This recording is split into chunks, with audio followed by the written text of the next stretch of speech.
Ya, untuk pengancaman itu ada juga, Om James. Ada juga. Ada juga pernyataan-pernyataan yang kemudian, ya kalau kalian mau pakai pengacara, sudah kalian urus dengan pengacara saja. Kayak begitulah. Ada pernyataan-pernyataan seperti itu juga. Nah, itu yang kemudian membuat mereka merasa tertekan. Bahkan, Om James, setelah saya pulang dari Alor sampai tadi pagi ini, saya juga dikontak oleh keluarga korban. Dia sampaikan bahwa sampai dengan hari kemarin itu kakak, masih ada pihak-pihak ini yang datang terus untuk berusaha pertanyakan tentang kenapa kita menggunakan pengacara. Saya tegaskan itu. Saya sudah kantongi bukti-bukti terhadap oknum-oknum atau pihak-pihak itu. Jadi kalau hal ini masih akan diulangi lagi, saya tidak segan untuk proses baik itu secara perdata maupun secara pidana.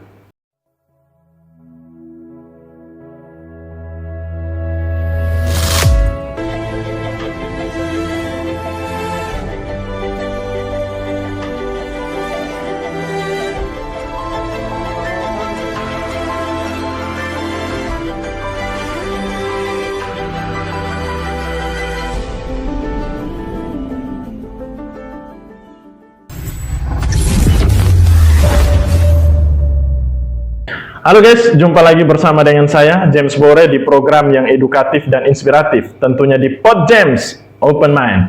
Ya, kasus pencabulan yang melibatkan oknum vikaris pada sebuah sinode di Nusa Tenggara Timur, dengan korban rata-rata adalah anak-anak yang berada usia di bawah umur, sampai dengan saat ini sudah ditangani oleh penyidik dari Polres Alor. Dan informasi yang kami dapati juga sampai dengan saat ini, korban yang melapor sudah berjumlah kurang lebih 14 orang.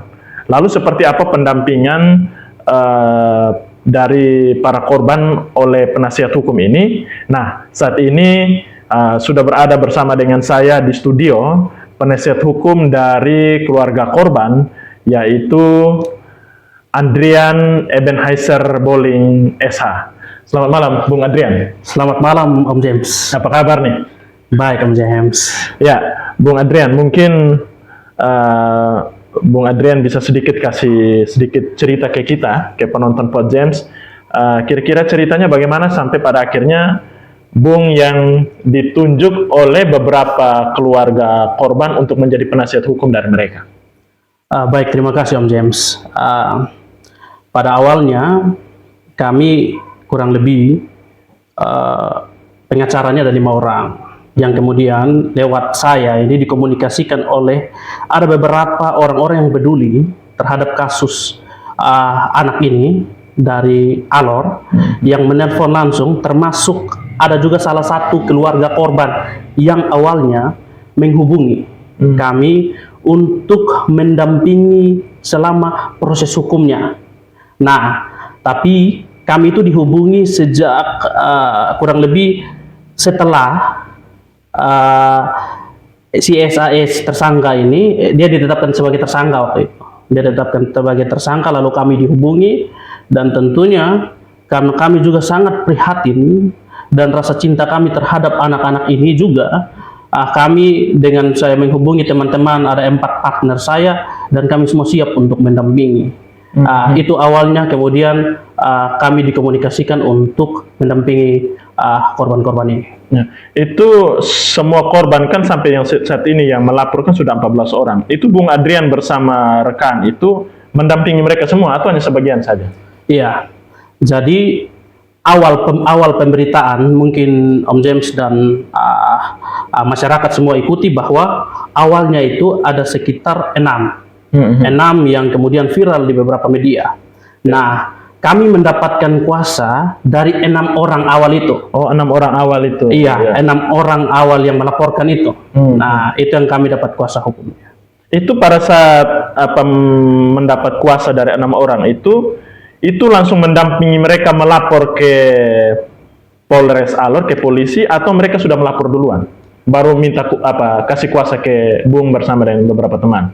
Seperti yang saya jelaskan tadi, bahwa kami dihubungi itu bahkan setelah mereka sudah diambil keterangan sampai dengan SAS ini ditetapkan tersangka. Hmm. Itu lalu kemudian kami dihubungi. Karena memang ada indikasi sangat banyak korban-korbannya. Mungkin dengan proses pendampingan kami juga bisa mengungkap korban-korban lain yang belum berani speak up atau melaporkan kepada pihak kepolisian. Seperti itu. Nah, itu setelah mereka hubungi terus memberi kuasa gitu, langkah apa yang diambil? Ya, langkah yang saya ambil pertama tentunya saya harus tahu dulu duduk permasalahannya seperti apa, karena selama saya memang mengikuti kasusnya awal lewat pemberitaan media, tapi kemudian saya juga butuh keterangan dari korban. Saya menghubungi juga karena saya tidak menghubungi langsung kepada anaknya, karena memang saya menjaga juga anaknya dalam masa traumatis atau mungkin dalam masa psikisnya yang masih kurang stabil waktu saat ini. Sehingga saya menghubungi dari keluarga korbannya, kira-kira kronologisnya seperti apa. Apakah hanya sekedar pelecehan atau sampai persetubuhan dan lain-lain. Saya menghubungi keluarga korban dan ternyata memang sesuai juga dengan pemberitaan media dan ada fakta-fakta lain yang nanti mungkin akan saya ungkapkan juga. Bisa sedikit kasih gambaran kronologi atau cerita yang dari keluarga korban mungkin sampaikan bahwa mereka punya anak ini diperlakukan seperti apa begitu. Kalau yang sudah di media kan yang beredar ini kan kita dapati dari pihak-pihak yang istilahnya ada dari aliansi ya, tapi belum pernah sama sekali kita dapati dari keterangan dari orang terdekat korban, dalam ini mungkin orang tua atau saudara begitu. Ya, memang ada beberapa pemberitaan media yang memang sesuai bahwa memang ini tidak saja sekedar dilecehkan, tetapi sampai pada berhubungan. Sampai pada titik itu sebenarnya. Kalau lebih mendalamnya lagi nanti pada kesempatan yang lain mungkin atau saya belum bisa sampaikan di sini. Itu benar ya bahwa anak-anak ini juga mendapat ancaman-ancaman dari pelaku sehingga pada akhirnya mereka dengan terpaksa harus melayani hasrat dari si pelaku ini.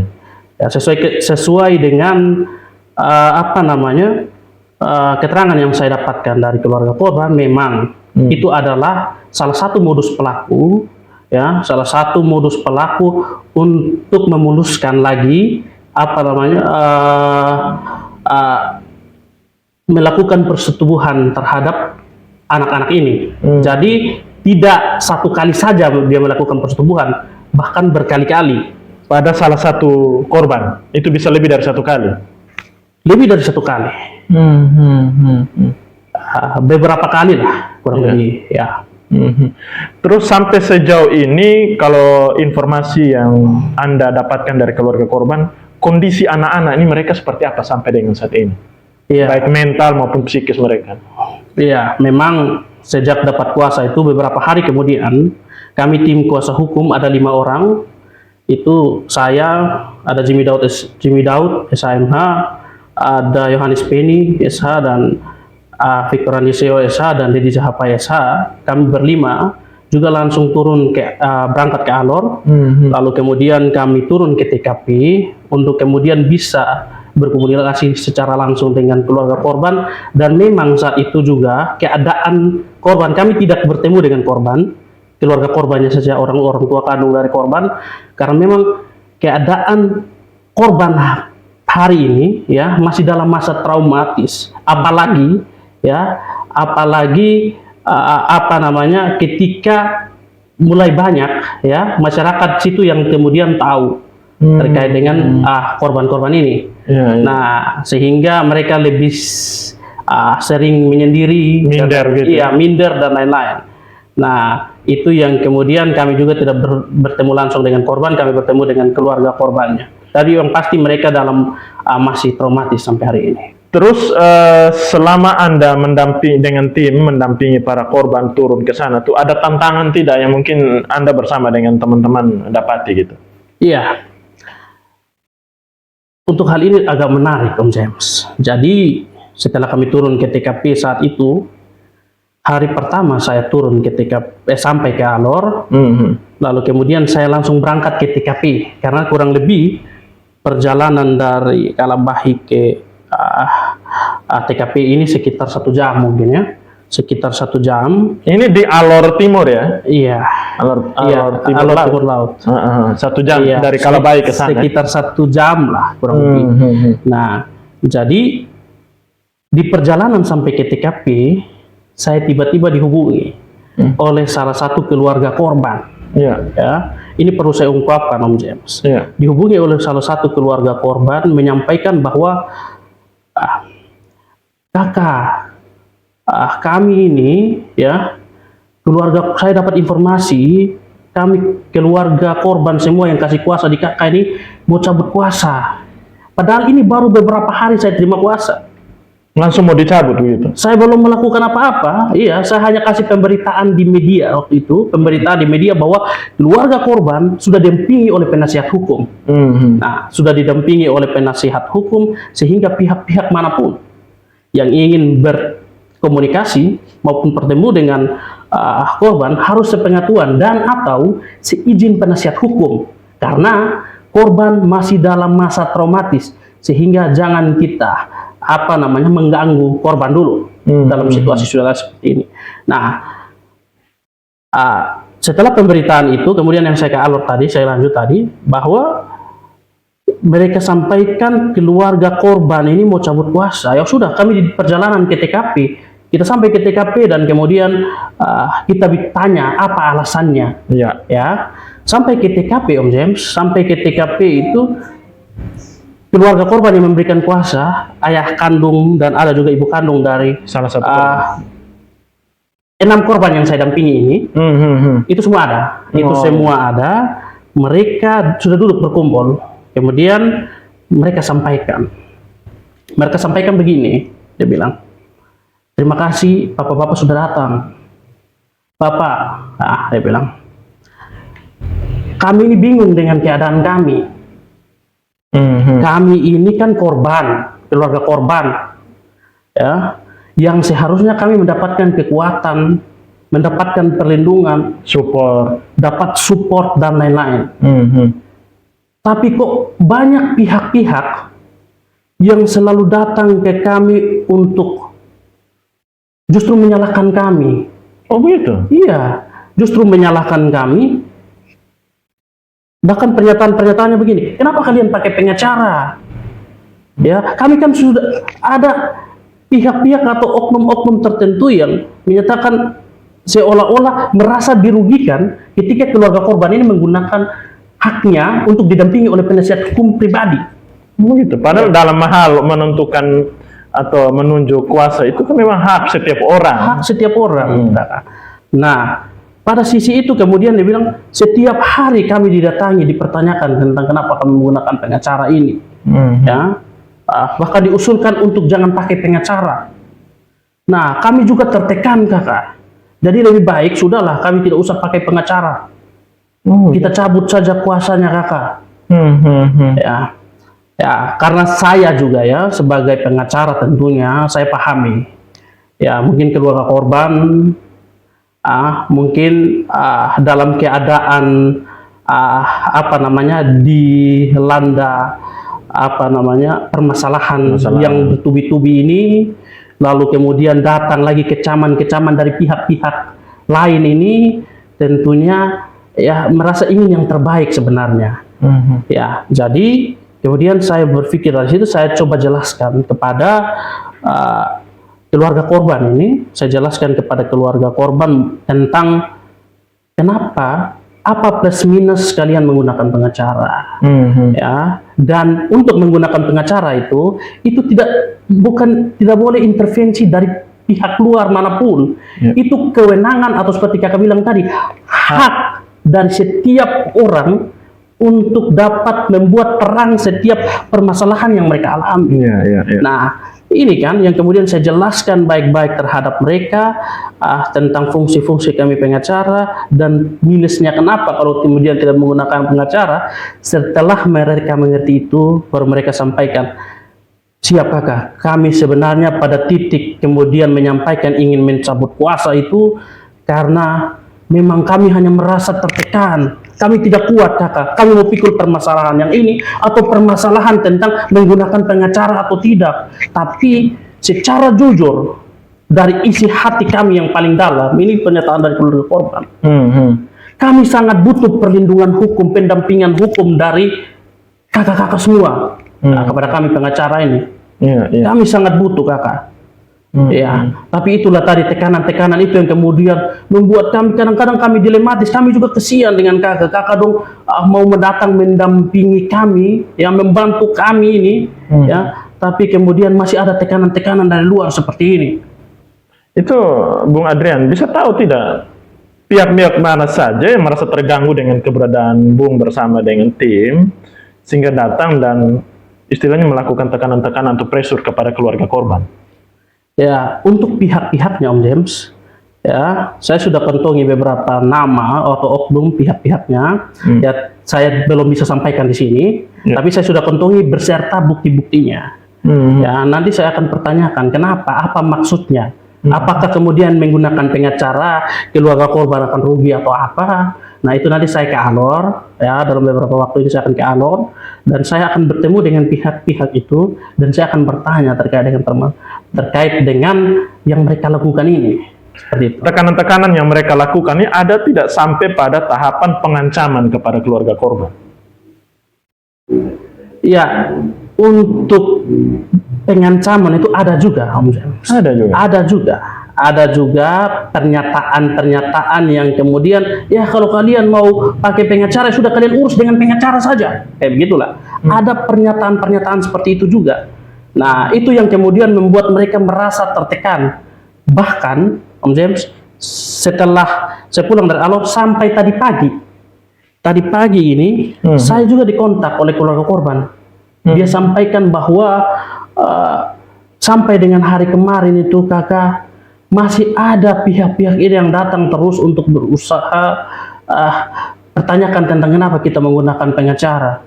Kita tidak tahu maksud mereka apa, atau mereka dirugikan dalam hal apa ketika menggunakan pengacara. Ya, itu yang jadi tanda tanya loh Bung Adrian. Artinya ketika mereka masih melakukan pressure kepada keluarga korban, sebenarnya keberadaan Bung Adrian bersama dan teman-teman ini merugikan mereka dalam hal apa begitu? Padahal sebenarnya semakin banyak orang terlibat mendampingi korban, harusnya korban ini jadi semakin kuat dan merasa terlindungi, sehingga tidak takut untuk benar-benar mau menginformasikan sebuah kebenaran untuk membantu pihak kepolisian, kan begitu? Siap.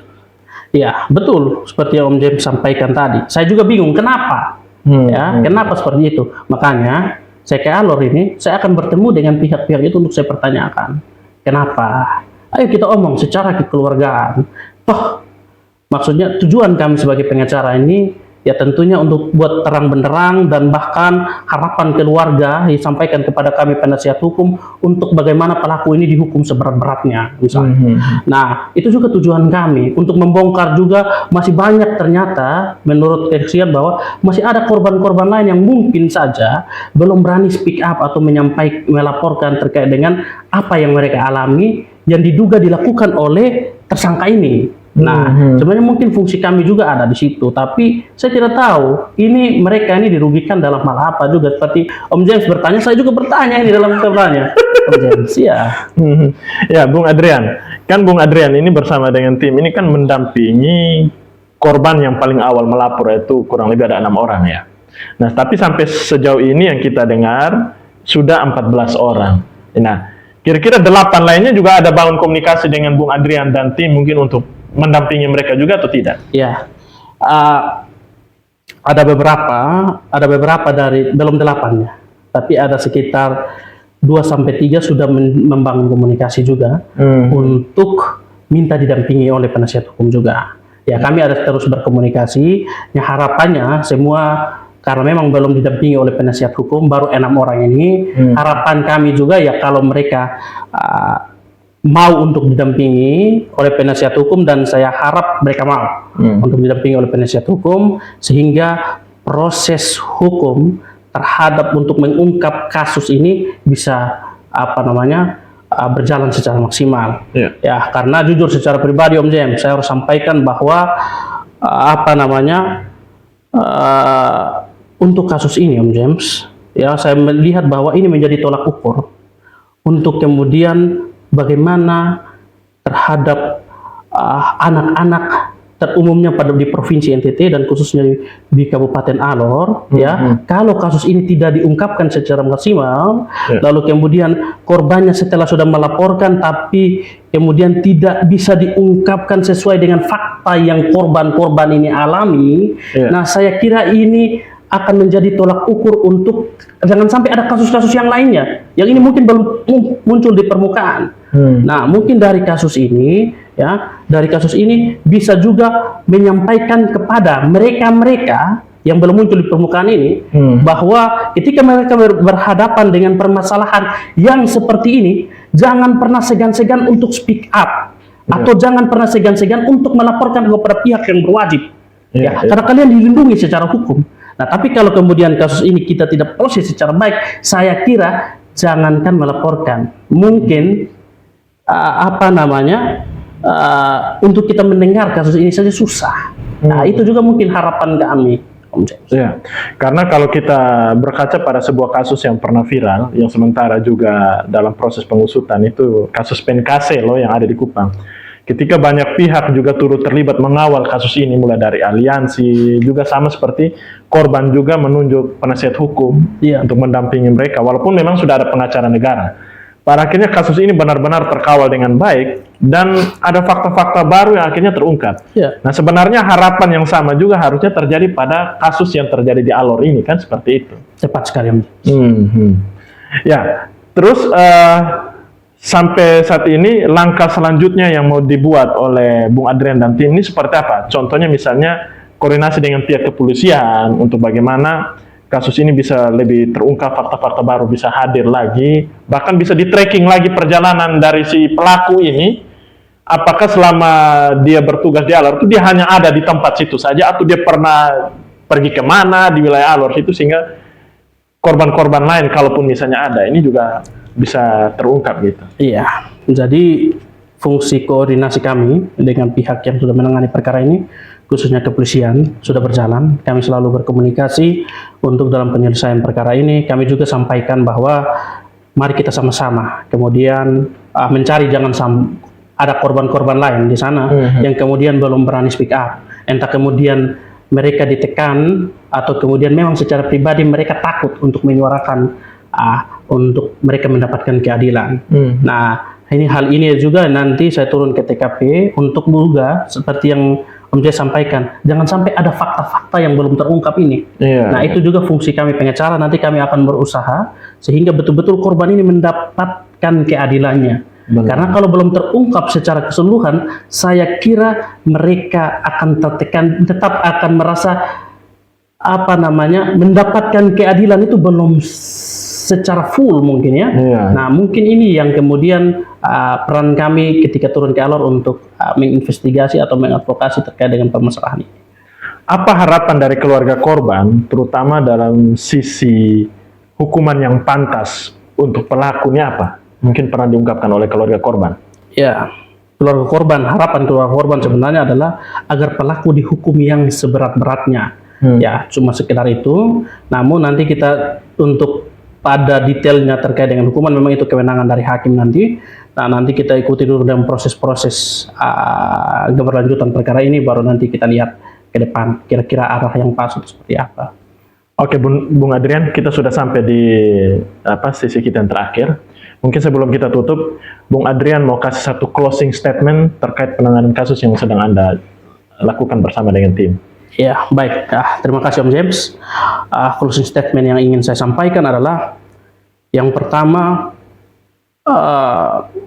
kehadiran kami pengacara, penasihat hukum ini untuk kemudian mendampingi keluarga korban, mendampingi korban-korban ini agar mendapatkan keadilannya, kepastian hukumnya terhadap keluarga korban. Nah, sehingga jangan lagi, saya tegaskan lewat podcast ini, jangan ada pihak atau oknum-oknum manapun ya yang kemudian mengintimidasi, mempengaruhi ataupun mengintervensi keluarga korban ya untuk menggunakan hak mereka didampingi oleh penasihat hukum. Saya tegaskan itu. Saya sudah kantongi bukti-bukti terhadap oknum-oknum atau pihak-pihak itu. Jadi kalau hal ini masih akan diulangi lagi, saya tidak segan untuk proses baik itu secara perdata maupun secara pidana. Terima kasih Om James, itu saja. Oke, baik. Terima kasih Bung Adrian atas informasi yang sudah Bung Adrian berbagi kepada masyarakat yang terus mengikuti juga perkembangan kasus pencabulan yang terjadi di Kabupaten Alor. Ya, oke guys, demikianlah bincang-bincang kami dengan penasihat hukum dari keluarga korban, yaitu Bung Adrian Ebenheiser Boling SH. Semoga apa yang Anda dengar saat ini juga Anda juga bisa mendapatkan suatu informasi yang berimbang dan tetap mengawal perjalanan kasus ini agar para pihak atau korban juga bisa mendapatkan keadilan yang seadil-adilnya. Oke, itu saja dari kami berdua. Saya James Bore bersama Bung Adrian pamit. Sampai jumpa.